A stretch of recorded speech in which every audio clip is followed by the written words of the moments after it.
नमस्कार साथियों।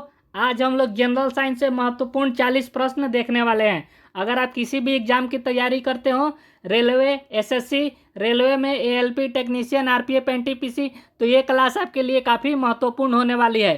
तो आइए शुरू करते हैं आज की क्लास को और देखते हैं आज का पहला सवाल। आज का पहला सवाल है, कोशिका का सबसे बाहरी भाग क्या कहलाता है? कोशिका द्रव्य, कोशिका भित्ति, कोशिका झिल्ली, केंद्रक। तो कोशिका का सबसे बाहरी भाग कोशिका झिल्ली कहलाता है।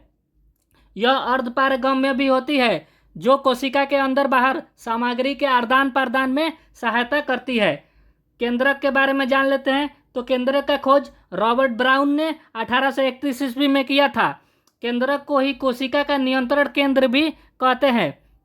कोशिका द्रव्य, तो कोशिका द्रव्य कोशिका झिल्ली के अंदर और केंद्रक झिल्ली के बाहर होता है। बढ़ते हैं अगले क्वेश्चन के तरफ। जीवों में ऊर्जा किसके द्वारा उत्पन्न होती है?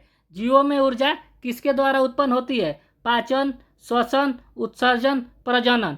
तो जीवों में ऊर्जा श्वसन के द्वारा उत्पन्न होती है, जो ग्लूकोज का विघटन करता है, जिससे ऊर्जा का उत्पादन होता है।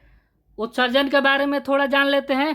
तो उत्सर्जन अंगों के अंतर्गत त्वचा, यकृत, बड़ी आंत, फेफड़े, गुर्दे इत्यादि आते हैं। ये सभी अपशिष्टों को हमारे शरीर से बाहर निकाल देते हैं। बढ़ते हैं अगले क्वेश्चन की तरफ। हड्डियों को मजबूत बनाने के लिए कौन सा खनिज आवश्यक है? Iron, calcium, phosphorus, potassium. तो हड्डियों को मजबूत बनाने के लिए कैल्शियम खनिज आवश्यक होता है, जो हमारे हड्डियों को रख रखाव का कार्य करता है। ऑक्सीजन का अणु भार क्या होता है? आपके ऑप्शन है 8, 16, 32, 64।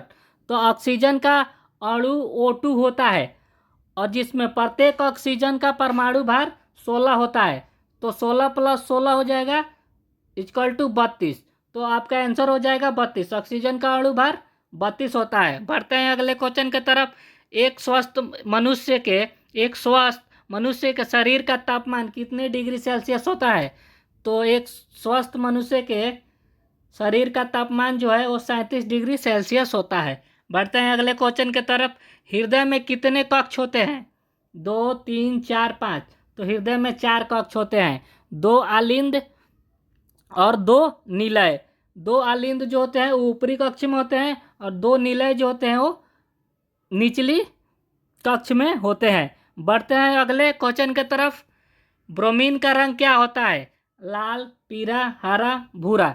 तो ब्रोमीन का रंग भूरा होता है। ब्रोमीन एक भूरी लाल रंग की तरल पदार्थ होती है। बढ़ते हैं अगले क्वेश्चन की तरफ। पौधों में जल का परिवहन कौन करता है? पत्तियां, जड़ें, जाइलम, फ्लोएम। तो पौधों में जल का परिवहन जो जाइलम करता है। जाइलम जो है पौधों में जड़ों से पानी को पत्तियों तक पहुंचाने में मदद करता है। बढ़ते हैं अगले क्वेश्चन की तरफ। प्रकाश का वेग कितना होता है? प्रकाश का वेग पूछ रहा है कि कितना होता है। 3.3 × 10⁸ मीटर प्रति सेकेंड, 3 × 10⁶ मीटर प्रति सेकेंड, 3 × 10⁴ मीटर प्रति सेकेंड, 3 × 10⁻² मीटर प्रति सेकेंड। तो आपका आंसर हो जाएगा 3 × 10⁸ मीटर प्रति सेकेंड, जो होता है प्रकाश का वेग होता है। बढ़ते हैं अगले क्वेश्चन की तरफ। डायलिसिस किस अंग से संबंधित है? यकृत, गुर्दा, हृदय, फेफड़ा। तो डायलिसिस जो है गुर्दे से संबंधित है, जिसे किडनी भी कहा जाता है। अगर किसी व्यक्ति का किडनी खराब हो जाता है तो उसको डायलिसिस के मदद से उसके शरीर से जो अपशिष्ट पदार्थ है उसको बाहर निकाला जाता है। उसके ब्लड से जो अपशिष्ट पदार्थ होते हैं उसको बाहर निकालने में मदद करता है। बाकी आपको यकृत के बारे में पता ही है, जिसे लीवर भी कहा जाता है। यह भोजन की पाचन में सहायक होता है। फेफड़ा, आपको पता है कि फेफड़े जो मनुष्य का श्वसन तंत्र का प्रमुख अंग है। बढ़ते हैं अगले क्वेश्चन की तरफ। निम्नलिखित में से कौन सा एक अम्ल का उदाहरण है? अम्ल का एक उदाहरण है sodium hydroxide, hydrochloric acid, calcium carbonate, magnesium oxide. तो कौन सा एक अम्ल का उदाहरण है? तो आपका आंसर हो जाएगा हाइड्रोक्लोरिक एसिड, जिसे HCl भी कहते हैं। यह एक अम्ल है जिसमें हाइड्रोजन आयन H+ होता है, और जिसका pH मान 7 से कम होता है वह अम्ल कहलाता है, और जिसका पीएच मान 7 से ज़्यादा होता है वह क्षार कहलाता है, और जिसका पीएच मान 7 होता है वह उदासीन होता है। बढ़ते हैं अगले क्वेश्चन की तरफ। निम्नलिखित में से कौन सी धातु तरल अवस्था में पाई जाती है? सोना, चांदी, पारा, तांबा। पूछ रहा है कि निम्नलिखित में से कौन सी धातु तरल अवस्था में पाई जाती है, तो आपका आंसर हो जाएगा पारा। पारा एकमात्र ऐसी धातु है जो सामान्य तापमान और दबाव पर तरल अवस्था में पाई जाती है। बढ़ते हैं अगले प्रश्न की तरफ। प्रकाश संश्लेषण में उत्पन्न होने वाली गैस कौन सी है? प्रकाश संश्लेषण में उत्पन्न होने वाली गैस कौन सी है? Carbon dioxide, oxygen, nitrogen, hydrogen. तो प्रकाश संश्लेषण में जो उत्पन्न होने वाली गैस है वह ऑक्सीजन है। प्रकाश संश्लेषण के दौरान पौधे जो है ऑक्सीजन गैस का उत्पादन करते हैं, और वह कार्बन डाइऑक्साइड को ग्रहण करते हैं और ऑक्सीजन को छोड़ते हैं। बढ़ते हैं अगले क्वेश्चन की तरफ। निम्नलिखित में से कौन सा हाइड्रोकार्बन का एक उदाहरण है? पानी, carbon dioxide, methane, sodium chloride. तो हाइड्रोकार्बन का उदाहरण जो है गैस वो है मीथेन है। यह एक हाइड्रोकार्बन है जिसमें केवल कार्बन और हाइड्रोजन के तत्व होते हैं। बढ़ते हैं अगले क्वेश्चन की तरफ। विद्युत बल्ब का फिलामेंट किससे बना होता है? विद्युत बल्ब का जो फिलामेंट होता है वह किससे बना होता है? सोना, चांदी, तांबा, टंगस्टन। तो विद्युत बल्ब का जो फिलामेंट होता है वह टंगस्टन से बना होता है। बढ़ते हैं अगले क्वेश्चन की तरफ। निम्नलिखित में से कौन सी कोशिका एक बार विभाजित होने के बाद पुनः विभाजन नहीं करती है? तंत्रिका कोशिका, रक्त कोशिका, त्वचा कोशिका, मांसपेशी कोशिका। पूछ रहा है कि कौन सी कोशिका है जो एक बार विभाजित होने के बाद पुनः विभाजन नहीं करती है, तो आपका आंसर हो जाएगा तंत्रिका कोशिका। तंत्रिका कोशिकाएं जो होती है वह विभाजन नहीं करती है, और एक बार बनने के बाद दोबारा से नई नहीं बनती है। बढ़ते हैं अगले क्वेश्चन के तरफ। हमारे रक्त में लाल रंग किसके कारण होता है? हमारे रक्त में लाल रंग किसके कारण होता है? Glucose, haemoglobin, platelets, plasma. तो हमारे शरीर में लाल रंग जो है वह हीमोग्लोबिन के कारण होता है। प्लाज्मा हमारे ब्लड का 55% होता है। तो देखते हैं अगला प्रश्न। संवेग का सूत्र क्या है? बल गुने समय, द्रव्यमान गुने वेग, वेग गुने दूरी, बल गुने दूरी। तो संवेग का जो सूत्र है वो द्रव्यमान गुने वेग है, जहाँ m बराबर द्रव्यमान होता है और v बराबर वेग होता है। बल गुने समय जो है यह आवेग का सूत्र है। बल गुने समय जो है यह आवेग का सूत्र है, और बल गुने दूरी से हमें किए गए कार्य का पता चलता है। बढ़ते हैं अगले क्वेश्चन की तरफ। कोशिका का नियंत्रण केंद्र कौन सा होता है? कोशिका द्रव्य केंद्रक, माइटोकॉन्ड्रिया, राइबोसोम। तो कोशिका का नियंत्रण केंद्र जो होता है वह उसे केंद्रक कहते हैं। माइटोकॉन्ड्रिया आप सबको पता है कोशिका का शक्ति केंद्र होता है। बढ़ते हैं अगले क्वेश्चन की तरफ। निम्नलिखित में से कौन सा एक आदर्श इंसुलेटर है? निम्नलिखित में से कौन सा एक आदर्श इंसुलेटर है? तांबा, लोहा, रबर, एल्युमिनियम। तो आपका आंसर हो जाएगा रबर। रबर जो है एक आदर्श इंसुलेटर है क्योंकि यह विद्युत धारा के प्रवाह को रोकता है। बढ़ते हैं अगले क्वेश्चन के तरफ। डेनिम कौन से फाइबर से बनाया जाता है? डेनिम जो है कौन से फाइबर से बनाया जाता है? ऊन, नायलॉन, सूती कपड़ा, रेशम। तो डेनिम जो है सूती कपड़ा से बनाया जाता है। डेनिम एक प्रकार का मोटा कपड़ा होता है जो सूती फाइबर से बना होता है और जिसका उपयोग मुख्यतः जीन्स में किया जाता है। बढ़ते हैं अगले क्वेश्चन के तरफ। प्रकाश संश्लेषण के दौरान पौधे में कौन सी गैस लेते हैं? प्रकाश संश्लेषण के दौरान पौधे कौन सी गैस लेते हैं? Oxygen, carbon dioxide, nitrogen, hydrogen. तो प्रकाश संश्लेषण के दौरान पौधे कार्बन डाइऑक्साइड गैस लेते हैं और ऑक्सीजन गैस रिलीज करते हैं। बढ़ते हैं अगले क्वेश्चन के तरफ। न्यूटन के गति का पहला नियम किसे संबोधित करता है? न्यूटन के गति का जो पहला नियम है वह किसे संबोधित करता है? संवेग, बल, जड़त्व, त्वरण। तो न्यूटन का जो गति का प्रथम नियम है वह जड़त्व को संबोधित करता है और दूसरा नियम जो है वह त्वरण को संबोधित करता है। बढ़ते हैं अगले क्वेश्चन के तरफ। जल का पीएच मान क्या होता है? तो जल का पीएच मान 7 होता है। 5 जो होता है वो किसी भी अम्ल का पीएच मान हो सकता है और 7 से ऊपर 8, 9, 10 जो होता है वह किसी भी क्षार का पीएच मान होता है। बढ़ता है अगले क्वेश्चन के तरफ। निम्नलिखित में से कौन सा तत्व धातु नहीं है? निम्नलिखित में से कौन सा तत्व धातु नहीं है? सोना, सिलिकॉन, लोहा, पारा। तो सिलिकॉन जो है यह धातु नहीं है, यह एक अर्धचालक तत्व है। बाकी जो आप देख रहे हैं ये सभी धातु हैं। तो बढ़ते हैं अगले क्वेश्चन के तरफ। अमीबा में कितने कोशिका विभाजन होते हैं? अमीबा में कितने कोशिका विभाजन होते हैं? द्विभाजन, बहुभाजन, समविभाजन, कोणीय विभाजन। तो अमीबा में द्विविभाजन कोशिका विभाजन होता है जिसमें 2 समान भागों में विभाजित हो जाता है। बढ़ते हैं अगले क्वेश्चन के तरफ। हाइड्रोजन का परमाणु क्रमांक क्या होता है? हाइड्रोजन का परमाणु क्रमांक क्या होता है?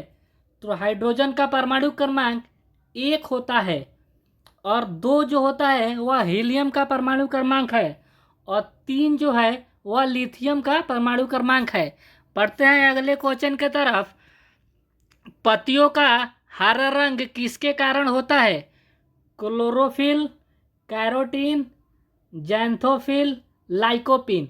तो पत्तियों का हरा रंग है जो क्लोरोफिल के कारण होता है। बढ़ते हैं अगले क्वेश्चन के तरफ। बल का एसआई मात्रक क्या होता है? बल का एसआई मात्रक क्या होता है? जूल, न्यूटन, वाट, पास्कल। तो बल का जो एसआई मात्रक है वह न्यूटन है जो बल मापने की एक इकाई है। बढ़ते हैं अगले क्वेश्चन के तरफ। निम्नलिखित में से कौन सा आहार मौजूद एक कार्बोहाइड्रेट है? निम्नलिखित में से कौन सा आहार है आहार में जो मौजूद एक कार्बोहाइड्रेट है? ग्लूकोज, प्रोटीन, वसा, विटामिन। तो आपका आंसर हो जाएगा ग्लूकोज। यह एक कार्बोहाइड्रेट है जो शरीर में ऊर्जा प्रदान करता है। बढ़ते हैं अगले क्वेश्चन के तरफ। रासायनिक बंधों का प्रकार कौन निर्धारित करता है? रासायनिक बंधों का प्रकार कौन निर्धारित करता है? परमाणुओं की संख्या, द्रव्यमान की संख्या, इलेक्ट्रॉनों का वितरण, आयनों का आकार। तो रासायनिक बंधों का प्रकार इलेक्ट्रॉन का वितरण द्वारा निर्धारित किया जाता है। बढ़ते हैं अगले क्वेश्चन के तरफ। एकत्रित गैसों को किस प्रकार की प्रयोगशाला विधि से पृथक किया जाता है? एकत्रित गैसों को किस प्रकार की प्रयोगशाला विधि से पृथक किया जाता है? विखंडन, क्रिस्टलीकरण, आसवन, जिनीकरण। तो आपका आंसर हो जाएगा आसवन। आसवन विधि से एकत्रित गैसें जो होती है वह पृथक किया जाता है। बढ़ते हैं अगले क्वेश्चन के तरफ। सूर्य की ऊर्जा किस प्रक्रिया द्वारा उत्पन्न होती है? नाभिकीय विखंडन, नाभिकीय संलयन, दहन, विद्युत संचारण। तो सूर्य की ऊर्जा जो है वो नाभिकीय संलयन के द्वारा उत्पन्न होती है जिसमें हाइड्रोजन परमाणु मिलकर हीलियम बनाते हैं जिससे ऊर्जा का उत्सर्जन होता है। बढ़ते हैं अगले क्वेश्चन के तरफ। आवर्त सारणी में कितने समूह होते हैं? 7, 8, 16 और 18। तो आवर्त सारणी में 18 समूह होते हैं। बढ़ते हैं अगले क्वेश्चन के तरफ। गति किस प्रकार की मात्रा है? पूछ रहा है क्वेश्चन कि गति किस प्रकार की मात्रा है? सदिश, अदिश, वेग, संवेग। तो गति जो है वह एक अदिश राशि है क्योंकि इसमें केवल परिणाम होता है, दिशा नहीं होता है। बढ़ते हैं अगले क्वेश्चन के तरफ। परमाणु बम में किसकी प्रतिक्रिया होती है? परमाणु बम में किसकी प्रतिक्रिया होती है? रासायनिक, जैविक, नाभिकीय संलयन, नाभिकीय विखंडन। तो परमाणु बम में आप सभी को पता ही है कि नाभिकीय विखंडन की प्रक्रिया होती है जिसमें भारी परमाणु टूटते हैं और बहुत अत्यधिक ऊर्जा को उत्पादन करते हैं। बढ़ते हैं अगले क्वेश्चन के तरफ। किसमें क्लोरोफिल की कमी होती है? आपका ऑप्शन है फंगस, शैवाल, घास, पत्ते। तो आपका आंसर हो जाएगा फंगस। फंगस में क्लोरोफिल की कमी होती है, इसलिए ये अपना भोजन नहीं बना सकते हैं और मृत जैव पदार्थों पर निर्भर रहते हैं। बढ़ते हैं अगले क्वेश्चन के तरफ। अल्फा कण किसके बने होते हैं? प्रोटॉन, इलेक्ट्रॉन, न्यूट्रॉन, 2 प्रोटॉन और 2 न्यूट्रॉन। तो अल्फा कण जो है 2 प्रोटॉन और 2 न्यूट्रॉन से मिलकर बने होते हैं, जिससे ये हीलियम नाभिक के समान होते हैं। बढ़ते हैं अगले क्वेश्चन के तरफ। निम्नलिखित में से किस तत्व का कोई स्थिर समस्थानिक नहीं है? निम्नलिखित में से किस तत्व का कोई स्थिर समस्थानिक नहीं है? Helium, sodium, plutonium, oxygen. तो आपका आंसर हो जाएगा प्लूटोनियम। प्लूटोनियम का कोई स्थिर समस्थानिक नहीं है, यह सभी रूपों में रेडियोधर्मी होता है। बढ़ते हैं अगले क्वेश्चन के तरफ, जो आज का अंतिम सवाल भी होगा। अगर आप लोग हमारे चैनल को अभी तक सब्सक्राइब नहीं किए हैं तो प्लीज़ सब्सक्राइब कर लीजिएगा, क्योंकि यहाँ रोज़ एक नए वीडियो जनरल साइंस का जो काफ़ी महत्वपूर्ण क्वेश्चन होते हैं वह अपलोड किया जाएगा, जो आपके किसी भी एग्ज़ाम को निकालने में आपकी हेल्प कर सकता है। तो देखते हैं आज का अंतिम सवाल। नदियों में जल प्रदूषण का मुख्य कारण कौन सा है? नदियों में जल प्रदूषण का मुख्य कारण कौन सा है? ऑक्सीजन, कार्बन डाइऑक्साइड, मानव अपशिष्ट, क्लोरोफ्लोरोकार्बन। तो नदियों में जल प्रदूषण का मुख्य जो कारण है वो मानव अपशिष्ट ही है। जैसे घरेलू और औद्योगिक कचरे को नदियों में बहाया जाता है, जो जल प्रदूषण का मुख्य कारण है। क्लोरोफ्लोरोकार्बन आपको पता है CFC, जिससे ओजोन परत को नुकसान पहुंच रहा है। ऑक्सीजन आप लोगों को पता ही है, ऑक्सीजन मानव के लिए कितना ज़रूरी चीज़ है। और कार्बन डाइऑक्साइड जो पेड़ पौधे ग्रहण करते हैं। बाकी आज के क्लास को यहीं समाप्त करते हैं। नमस्कार, धन्यवाद, जय हिंद।